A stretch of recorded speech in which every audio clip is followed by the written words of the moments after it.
చెప్పే 2 మాటలు వినండి. ఈ మధ్య చాలా కాలం తర్వాత ఒక అద్భుతమైన మాస్ సినిమా, అన్ని మసాలాలు ఉన్న మాస్ సినిమా ఈ మధ్యకాలంలో ఎప్పుడూ లేదు. ఏయ్ అనంటే దెబ్బకి మాస్ జాతర. ఈ సినిమాలో ఏముంది ఏమీ లేదు నేను చెప్పను, అది మీరు థియేటర్లోనే చూడాలి. ఈ సినిమా చూసి మీరు షాక్ అవ్వకపోతే నేను సినిమా ఇండస్ట్రీ నుంచి వెళ్ళిపోతాను.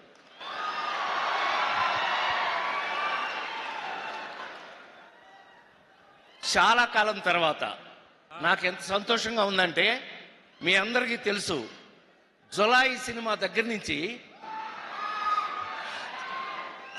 శ్రీమంతుడు, నాన్నకి ప్రేమతో వరుస పెట్టి అందరు హీరోలతోనూ ఫట్ ఫట్ పెద్ద పెద్ద హిట్లు చేస్తూ వచ్చాం కదా.